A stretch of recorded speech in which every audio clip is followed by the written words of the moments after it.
తెలంగాణ రాష్ట్ర ముఖ్యమంత్రి Revanth Reddy press meet పెట్టి ఆ ప్రెస్ మీట్లో కేసీఆర్ను హరీష్ రావును ఎట్లా తిడుతున్నాడో, వాళ్ళ సావుల గురించి ఎట్లా మాట్లాడుతున్నాడో ఒకసారి వీడియో చూడండి. ఆ రోజు ఇరిగేషన్ మినిస్టర్ హరీష్ రావు గారు, చీఫ్ మినిస్టర్ కేసీఆర్ గారు, వీళ్ళిద్దరిని ఊరేసిన, నేను అథారిటీగా చెప్తున్నా, వాళ్ళిద్దరిని ఈ జలాల విషయంలో చేసిన అన్యాయానికి హరీష్ రావు గారిని, కేసీఆర్ గారిని ఊరే తీసినా తప్పు లేదు.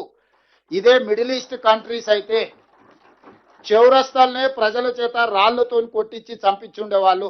మనది ప్రజాస్వామిక దేశం కాబట్టి ప్రజాస్వామ్య బద్ధంగానే ఎవరినైనా శిక్షించాలి కాబట్టి కసబును కూడా మనము చాలా రోజులు జైల్లో పెట్టి బిర్యానీ పెట్టి విచారణ చేసి ఉరి తీయాల్సి వచ్చింది. చూసారు కదా, ఒక ముఖ్యమంత్రి హోదాలో ఉన్నటువంటి వ్యక్తి మాట్లాడుతున్న మాటలు అవి. ఎన్నిసార్లు చెప్పినా రేవంత్ అన్న మారడు. ఎన్నిసార్లు ఎంతమంది చెప్పిర్రు? ఒక ముఖ్యమంత్రి హోదాలో ఉన్నావు, వేరే వాళ్ళ సాగు కోరుకున్నాడేంది, ఎంతసేపు సావుల గురించి మాట్లాడేంది, ఏమైనా ఉంటే సబ్జెక్టు గురించి మాట్లాడు.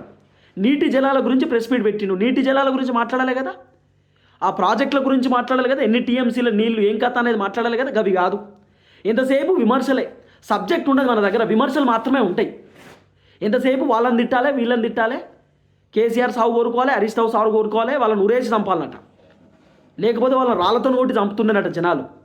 ఇక రకరకాల కసబ్ గురించి చెప్తుండు, జైల్లో వేస్తే జైల్లో వాళ్ళని మేపి ఉరిదీసిరని చెప్పి చెప్తున్నాడు. ఈ మాటల ఒక ముఖ్యమంత్రి హోదాలో ఉన్నటువంటి వ్యక్తి ఇష్టానుసారంగా నోటికి వచ్చినట్టు వాగుతుంటే, నోటికి వచ్చినట్టు మాట్లాడుతుంటే ఏమంటారు జనాలు? చీ అనరా జనాలు? జనాలు చీ అంటారా అనరా? ఇట్లా మాట్లాడితే ఒక ముఖ్యమంత్రి హోదాలో ఉన్నటువంటి వ్యక్తి మాట్లాడితే ఇంకేం మారలే. గవ్వే మాటలు, గవ్వే డైలాగులు, అవే పనికిరానటువంటి మాటలు. ఏం పనికి వస్తాయి ఆ మాటలు చెప్పండి?